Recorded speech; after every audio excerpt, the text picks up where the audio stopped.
नमस्कार विद्यार्थियों, आपका स्वामी विवेकानंद कोचिंग क्लास के अंदर हार्दिक स्वागत है। और हमारा जो टॉपिक चल रहा था इतिहास का, राजस्थान इतिहास के अंदर दोस्तों हमने चौहान वंश शुरू कर रखा था और जिसके हमने 2 पार्ट है वो डाल दिए थे। तो सबसे पहले तो दोस्तों आपको इस बात का पता होना चाहिए कि हमने जो पहले 2 पार्ट डाले हैं चौहान वंश के दोस्तों, उनके बारे में आपको अच्छी तरह से अध्ययन करना होगा, तभी दोस्तों यहाँ तक आपको अच्छी तरह से समझ में आएगा।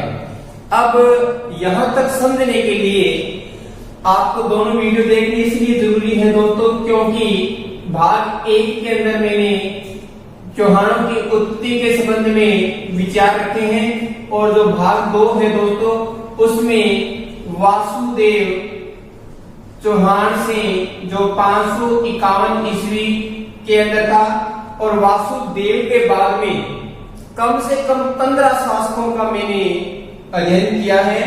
वासुदेव के बाद में जैसे सामंत के बारे में बात की है बिजोलिया शिलालेख के अनुसार 817 ईस्वी के अंदर। इसी प्रकार अपने इस क्रम को चलते हुए अपने कहां तक पहुंच गए थे, तो हम दोस्तों पहुंच गए थे पृथ्वीराज प्रथम तक। और पृथ्वीराज जो प्रथम है इसके बारे में दोस्तों जानकारी जो मिलती है रेवासा सीकर के अंदर,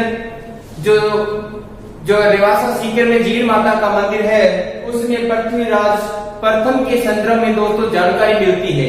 यहां तक हमने अच्छी तरह से अध्ययन कर लिया था।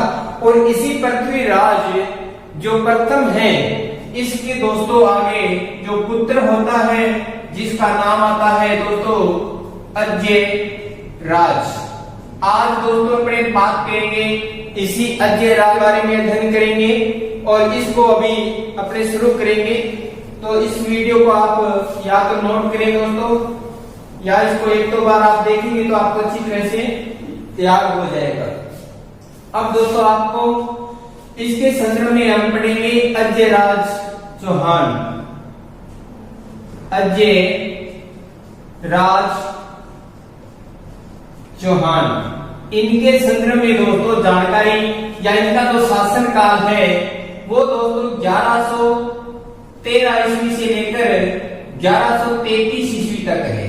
1113 ईस्वी से दोस्तों 1133 ईस्वी तक अजय राज चौहान का शासन काल है। और जो अजय राज चौहान है दोस्तों इनके पिता का नाम पृथ्वीराज प्रथम है। पृथ्वीराज प्रथम है जो इनके पिता है दोस्तों। और इसी पृथ्वीराज जो प्रथम है इसके बाद में अजय राज जो चौहान है दोस्तों, इसकी जानकारी भी हमें बिजोलिया शिलालेख में मिलती है। अब जो अजय राज चौहान है, इस अजय राज चौहान को दोस्तों चौहानों का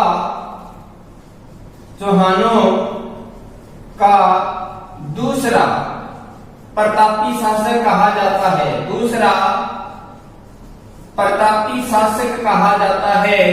तो दोस्तों पहला प्रतापी शासक कौन था ये जानने के लिए आपको दूसरी जो भाग नंबर 2 है वो देखना जरूरी हो गया, क्योंकि इससे पहले हमने चौहानों के अंदर जो प्रतापी शासक हुआ है प्रारंभिक शासकों में, जिसके बारे में हमने अध्ययन किया है कि विग्रहराज जो द्वितीय है दोस्तों सिंहराज का पुत्र था। और उसी विग्रहराज द्वितीय ने गुजरात के चालुक्य शासक मूलराज प्रथम को पराजित किया था और सवे दोस्तों साबर की गद्दी पर विग्रहराज द्वितीय 956 ईस्वी में बैठा था। वो दोस्तों चौहानों का प्रथम जो प्रतापी शासक था। तो आज दोस्तों अपने जो अजय राज चौहान के बारे में पढ़ रहे हैं, तो अजय राज चौहान दोस्तों दूसरा प्रतापी शासक है चौहानों के अंदर। ये आपको अच्छी तरह से पता होना चाहिए। चौहानों का दूसरा प्रतापी शासक के बारे में पूछे तो कौन होगा, तो दोस्तों अजय राज चौहान होगा। अब देखिए जितने शासक हमने पहले पढ़े हैं उनकी दोस्तों या तो उनके राज्याभिषेक के संदर्भ में बात दी हुई है और उनके बारे में कोई विशेष जानकारियां नहीं दी हुई है, लेकिन अजयराज चौहान के बारे में दोस्तों इनके सिक्के मिले हैं और सिक्कों के आधार पर और बिजोलिया शिलालेख के आधार पर दोस्तों इनके अजयराज के चौहान के संदर्भ में 1113 से 1133 संदर्भ में इनका जो शासन काल हमें मिलता है, इसी शासन काल के आधार पर दोस्तों अजयराज चौहान के शासन को क्या कहते हैं? चौहानों के साम्राज्य का काल, चौहान साम्राज्य का स्थापना काल। दोस्तों इसको बोलते हैं या तो निर्माण का काल कह सकते हैं, या इसके दोस्तों अजयराज चौहान के काल को चौहान साम्राज्य के निर्माण का काल या उसको दोस्तों स्थापना का काल कहा जाता है। अब दोस्तों अजयराज चौहान के संदर्भ में और क्या क्या जानकारियां मिलती है तो दोस्तों अभी पढ़ते हैं इनके संदर्भ में। आप साथ साथ में इसको नोट करें या वीडियो को दोस्तों 2 बार देखें, अच्छी तरह से आपको याद हो जाएगा। तो अजयराज चौहान ने क्या किया दोस्तों? अपने नाम के इसने अजय देव, श्री अजय देव व अजय प्रिय द्रम, ये दोस्तों इसने सिक्के चलवाए अपने नाम के, अजय देव और अजय प्रिय द्रम नाम के सिक्के चलवाए।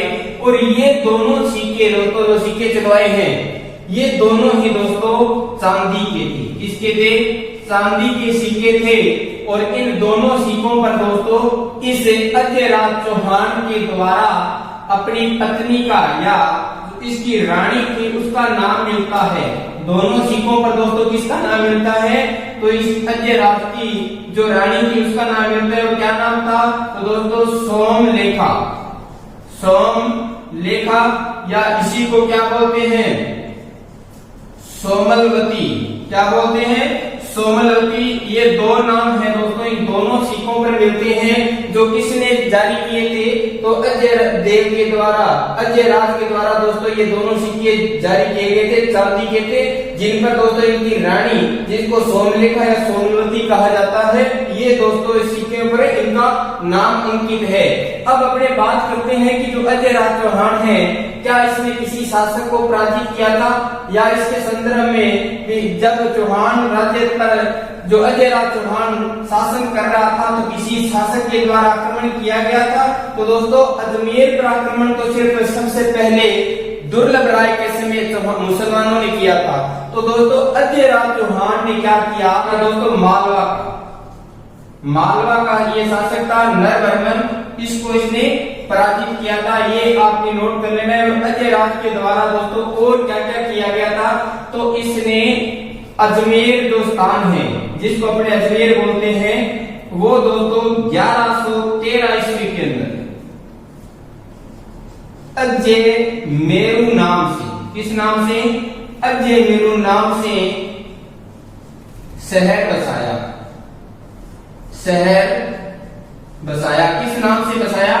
अजय मेरू नाम से दोस्तों अजयराज के द्वारा 1113 ईस्वी के अंदर एक शहर बसाया गया जिसको अजय मेरू या इसी को बोलते हैं अजमेर। दोस्तों एक बात ये भी ध्यान रखना कि 1113 ईस्वी में एक पहाड़ी है जिसका नाम है गढ़बिटली। क्या नाम है? गढ़बिटली। और इस पहाड़ी पर दोस्तों एक दुर्ग का निर्माण करवाया जिसको अजय मेरू दुर्ग कहा जाता है। अजय मेरू दुर्ग के नाम से जाना जाता है। और जो अजय मेरू दुर्ग है इसके संदर्भ में दोस्तों कई इतिहासकार कहते हैं कि 7वीं शताब्दी में अजयपाल के द्वारा इसका निर्माण करवाया गया था। तो ये भी आप दोस्तों बात को नोट कर लीजिएगा कि अजयराज के द्वारा। लेकिन 1113 ईस्वी में यदि अजयराज के बाद संदर्भ में पूछे तब दोस्तों गढ़बिटली अजय मेरू दुर्ग का निर्माण किसने करवाया था? अजयराज ने करवाया था। लेकिन कुछ इतिहासकारों का मानना है कि इस अजय मेरू दुर्ग का निर्माण 7वीं शताब्दी के अंदर अजयपाल ने करवाया था। तो इन दोनों बातों में दोस्तों आपको अंतर है वो स्पष्ट दिखाई देना चाहिए और आपको भी ये चीज अच्छी तरह से याद होनी चाहिए। अब अपने आगे बात करते हैं दोस्तों कि जो अजय मेरू या इस दुर्ग के संदर्भ में अजय मेरू जो दुर्ग है, इस दुर्ग को दोस्तों कहा जाता है तारागढ़ दुर्ग। क्या कहा जाता है? तारागढ़ दुर्ग कहा जाता है। क्यों कहा जाता है तारागढ़ दुर्ग? तो दोस्तों इस बात का आपको पता होना चाहिए क्योंकि मेवाड़ का एक शासक हुआ था जिसका नाम है पृथ्वीराज सिसोदिया। पृथ्वीराज सिसोदिया नाम का एक शासक हुआ और उसकी रानी का नाम था तारा। क्या नाम था? तारा। लेकिन जब दोस्तों इस अजय मेरू दुर्ग का जीर्णोद्धार करवाया गया पृथ्वीराज सिसोदिया के द्वारा, तो दोस्तों इसने इस अपनी तारा रानी के नाम पर इस दुर्ग का नाम भी क्या कर दिया? तारागढ़ कर दिया। एक तारागढ़ बूंदी में है और ये तारागढ़ दोस्तों कौन सा है? अजमेर में है। अब दोस्तों इस दुर्ग को कहा जाता है गढ़बिटली। और गढ़बिटली इसलिए कहा जाता है क्योंकि यह एक पहाड़ी का नाम है और इस पहाड़ी के नाम के आधार पर ही दोस्तों क्या कहा जाता है? इसको गढ़बिटली का दुर्ग कहा जाता है। अब दोस्तों ये राजस्थान के बिल्कुल बीचों बीच में है। राजस्थान के सेंटर के अंदर होने के कारण इस दुर्ग को क्या कहा जाता है? राजस्थान का हृदय कहा जाता है। राजस्थान का दोस्तों हृदय कहा जाता है और इसी दुर्ग को दोस्तों अरावली क्या कहा जाता है? अरावली का अरमान। क्या कहा जाता है? अरावली का अरमान भी इसे कहा जाता है। किसको? तारागढ़ दुर्ग को। राजस्थान का हृदय किसे कहा जाता है? अजय मेरू दुर्ग को। गढ़बिटली अजय मेरू को, तारागढ़ अजय मेरू को। और दोस्तों ध्यान रखना राजपुताना की कुंजी, ये भी नोट करना कि आपसे पूछ ले राजपुताना की कुंजी किसे कहा जाता है? तो दोस्तों ये कहा जाता है अजय मेरू दुर्ग को। किसको कहा जाता है? अजय मेरू दुर्ग को कहा जाता है। तो एक बात ये भी ध्यान करना कि जो स्थानीय आक्रमण हुए सर्वाधिक, कौन से आक्रमण? स्थानीय। जो भी स्थानीय आक्रमण हुए हैं वो सर्वाधिक सबसे ज्यादा किस पर हुए हैं? तो वो दोस्तों अजय मेरू दुर्ग पर है। वो सबसे ज्यादा आक्रमण हुए। कौन से? स्थानीय आक्रमण। तो दोस्तों इसके अपोजिट अगर आपसे पूछ ले कि सबसे ज्यादा विदेशी आक्रमण किस दुर्ग पर हुए हैं, तो सबसे ज्यादा विदेशी आक्रमण हुए हैं हनुमानगढ़ के बटनेर दुर्ग पर। दोस्तों ध्यान रखना इन दोनों बातों का। अब अपने बात करते यहाँ तक अजय राज चौहान के संदर्भ में इन्होंने क्या क्या किया था। अब दोस्तों इस अजय मेरू जो दुर्ग है जिसको अपने तारागढ़ दुर्ग बोला है, इस दुर्ग के अंदर और क्या क्या देखने योग्य है थोड़ा सा दोस्तों अपने पढ़ लेते हैं, फिर अपने चलते हैं अजय राज के जो अंतिम समय था उसके संदर्भ में बात करेंगे। अब दोस्तों इन्होंने अजय मेरू दुर्ग बनवाया और इसी अजय मेरू दुर्ग के अंदर एक तो है दोस्तों घोड़े की मंजार। घोड़े की मंजार है। एक दोस्तों नाना जी का झालरा। और क्या है दोस्तों इसके अंदर? एक है दोस्तों रूठी रानी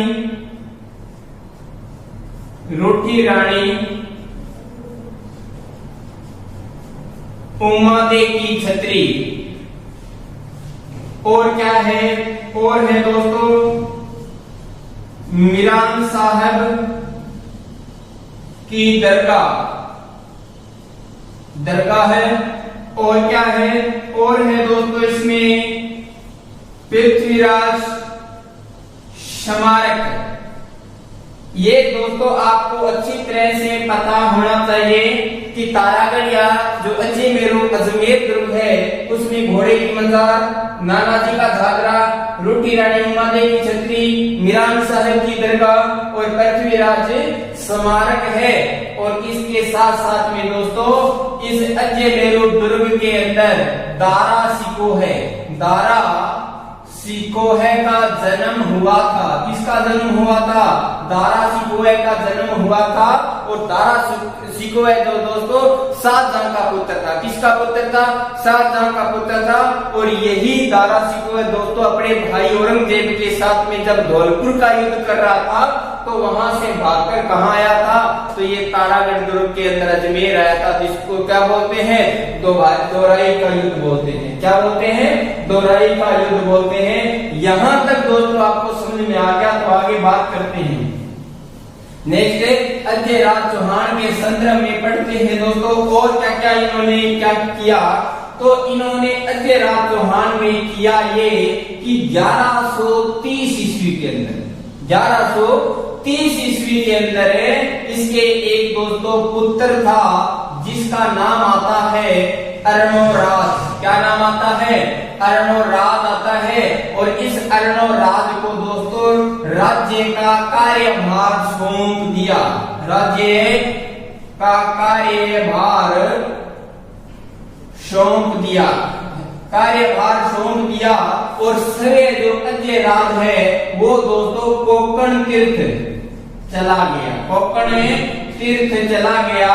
और जिसको अपने वर्तमान में क्या कहते हैं? पुष्कर। क्या कहते हैं? पुष्कर कहते हैं। और यहाँ पर दोस्तों अजयराज चौहान ने तपस्या शुरू कर दी। और 3 वर्ष बाद जैसे ही अजयराज चौहान की मृत्यु होती है, उसके बाद में दोस्तों 1133 ईस्वी का समय आता है। और अर्णोराज का अजमेर के अंदर 1133 में राज्यारोहण होता है। यहाँ तक दोस्तों समझ में आ गया, तो वीडियो को लाइक शेयर कमेंट जरूर करें।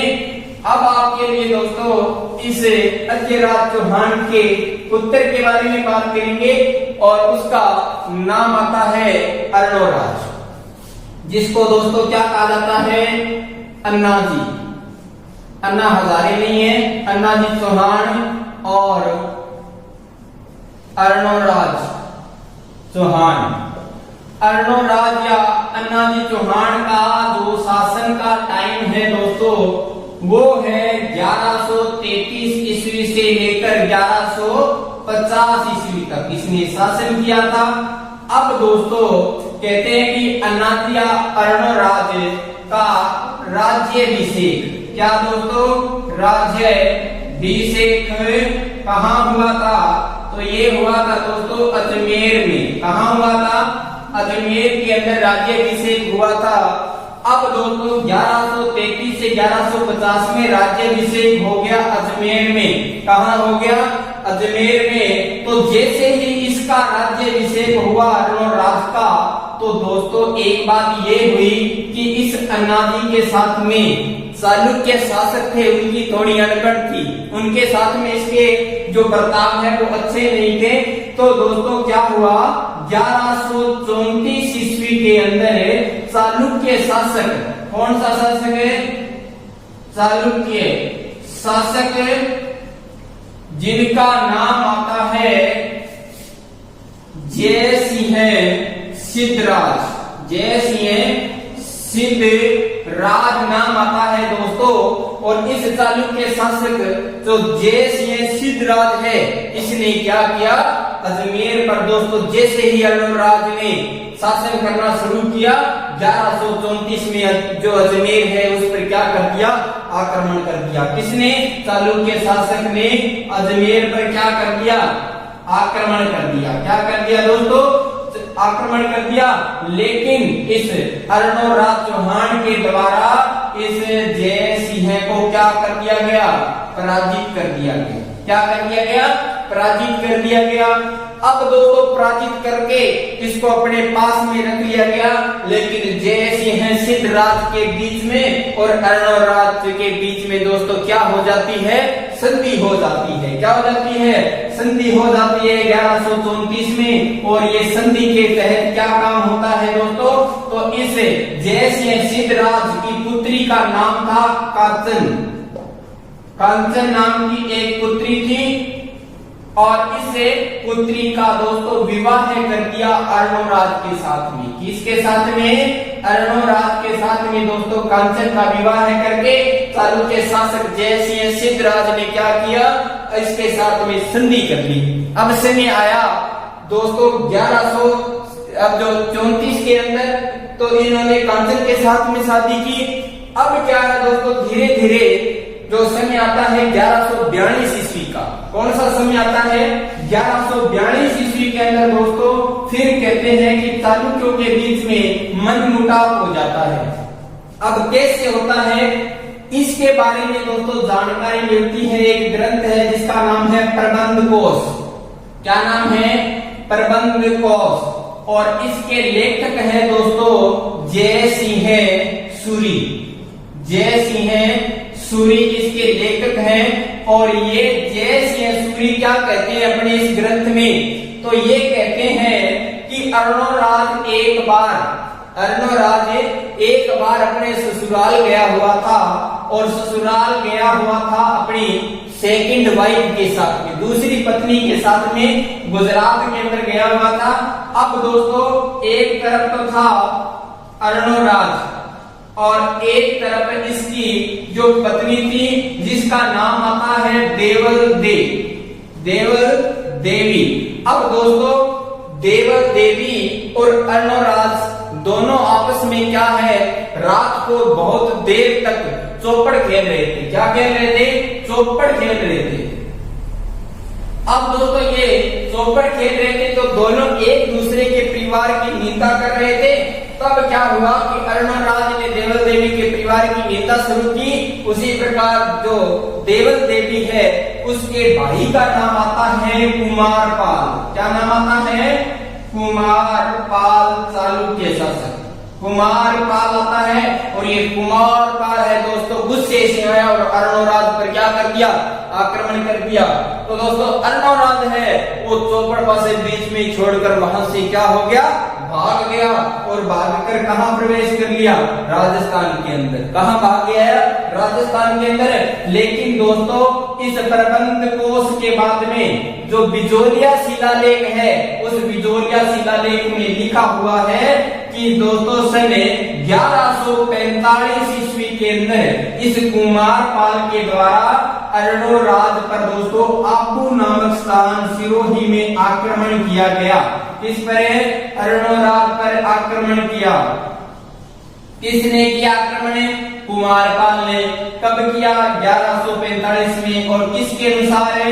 बिजोलिया शिलालेख के अनुसार। बिजोलिया शिलालेख के अनुसार 1145 में अर्णोराज पर दोस्तों कुमारपाल ने आबू नामक स्थान पर क्या कर दिया? आक्रमण कर दिया।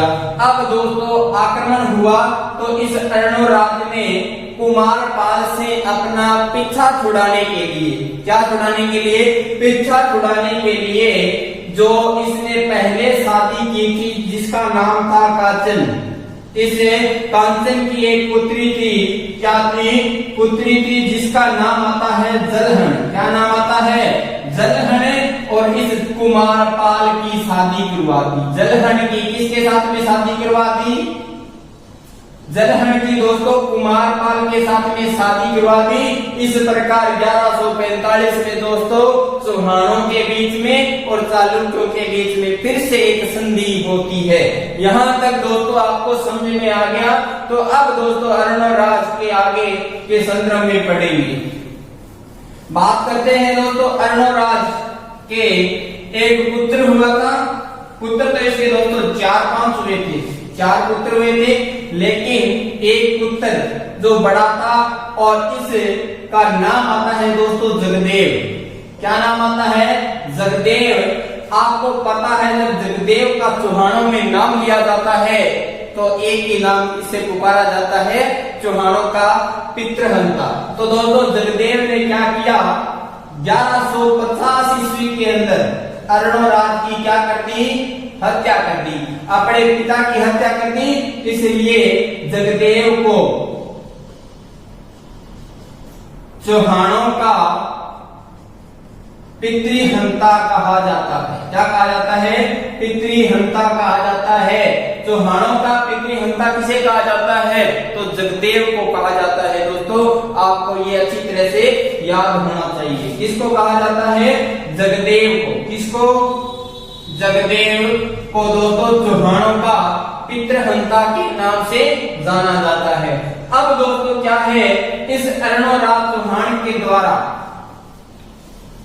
या अर्णोराज या जो आनाजी है, इनके द्वारा जब तुर्कों के द्वारा अजमेर में दोस्तों नरसंहार किया गया था, उससे जो यहाँ अजमेर के पास में तारागढ़ और नाग पहाड़ है, उनके बीच की जो भूमि है दोस्तों वो खून से लथपथ हो गई थी और उस खून की और मांस की दोस्तों बदबू है वो बहुत दूर तक आती थी। इसलिए अर्णोराज चौहान ने सोचा कि आज वहां पर एक झील का निर्माण कर दिया जाए तो ये जो खून की बदबू है ये आना बंद हो जाएगी। इसलिए दोस्तों अर्णोराज चौहान ने क्या किया, एक चंद्रा नामक नदी थी। कौन सी नदी? चंद्रा नदी। और इसी चंद्रा नदी को दोस्तों लूणी नदी के नाम से भी कई जगह बुकों में दिया हुआ है। इसको कौन सी नदी? लूणी नदी पे बताया गया है। तो दोस्तों इस अर्णोराज चौहान के द्वारा 1137 ईस्वी के अंदर बिजोलिया शिलालेख में तो ये तारीख है दोस्तों 1133 से 1137 ईस्वी के बीच में बताई गई है, लेकिन 1137 ईस्वी के अंदर चंद्रा नदी के जल को रोककर, किसको रोककर? जल को रोककर दोस्तों एक झील बनाई थी अपने नाम पर, जिसका नाम है दोस्तों, क्या नाम है? आना सागर। क्या नाम है? आना सागर झील का निर्माण करवाया। और इस आना सागर झील पर दोस्तों क्या हुआ कि एक समय जो जहांगीर है, जहांगीर व नूरजहां और नूरजहां की मां जिसका नाम है अस्मत बेगम, अस्मत बेगम, ये आते हैं आना सागर झील पर। तो दोस्तों जहांगीर और नूरजहां के द्वारा तो इस आना सागर झील के पास में दोस्तों इस जहांगीर ने कहते हैं कि एक जो बाग या पार्क बनवाया था, जिसको बोलते हैं दोस्तों किस नाम से? वर्तमान में ये है सुभाष उद्यान। किस नाम से पुकारते हैं इसको? सुभाष जो उद्यान है, इसको दोस्तों किस नाम से पहले बनाया गया था ये आप कमेंट बॉक्स के अंदर लिखेंगे। और दोस्तों इसी सुभाष उद्यान के अंदर जो नूरजहां की मां जो साथ में आई थी, उसने जो गुलाब का इत्र जो बढ़ता है दोस्तों उसका आविष्कार किया था। किसने? अस्मत बेगम के द्वारा।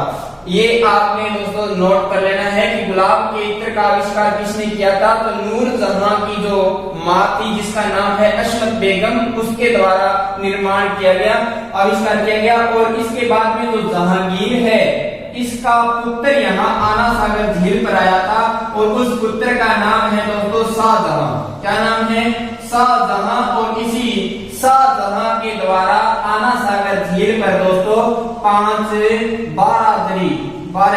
दरी बनवाई गई थी। ये भी आपने ध्यान रखना है। शाहजहां के द्वारा 12 दरी का निर्माण करवाया गया था। कहां पर? तो आना सागर झील पर। अब क्या हुआ? अर्णोराज के द्वारा पुष्कर के अंदर, कहां पर है? पुष्कर के अंदर दोस्तों एक वराह मंदिर बनवाया गया, वराह मंदिर बनवाया गया था। और इस वराह मंदिर का दोस्तों पुनर्निर्माण है या जीर्णोद्धार का काम है वो महाराणा प्रताप के भाई समर सिंह के द्वारा करवाया गया था। जीर्णोद्धार किसने करवाया था वराह मंदिर का? तो दोस्तों समर सिंह ने करवाया था। किसने? समर सिंह के द्वारा इस वराह मंदिर का पुनर्निर्माण करवाया गया था। समर सिंह के द्वारा पुनर्निर्माण करवाया गया था। ये समर सिंह वही है जिसने अपने भाई को अंतिम समय में कहा था वो घोड़े राजवार, तो और उसने पीछे मुड़ के देखा कि उसका भाई समर सिंह है जो उसके बैक साइड में खड़ा था। और महाराणा प्रताप उस समय दोस्तों चेतक को अपने मर्द अवस्था में देखकर आंसू बहा रहा था। तब समर सिंह है वही है दोस्तों दोस्तों जिसने वराह मंदिर का पुनर्निर्माण करवाया था, कहां पर? पुष्कर में। लेकिन दोस्तों इस वराह मंदिर को इसी जहांगीर के द्वारा, किसके द्वारा? जहांगीर के द्वारा पानी में फेंकवा दिया गया था। किसमें? पानी में फेंकवा दिया गया था। तो दोस्तों यहां तक अगर आपको अच्छी तरह से समझ में आ गया तो इसके जो दोस्तों अरुणराज और कांचन देवी के जो दोस्तों सबसे छोटे पुत्र हुए थे सोमेश्वर, और उसके से बड़े हैं दोस्तों वो जी अपने बात करेंगे विग्रह राज चतुर्थ की या विसल देव की बात करेंगे, वो दोस्तों पढ़ेंगे नेक्स्ट वीडियो में। तब तक के लिए धन्यवाद।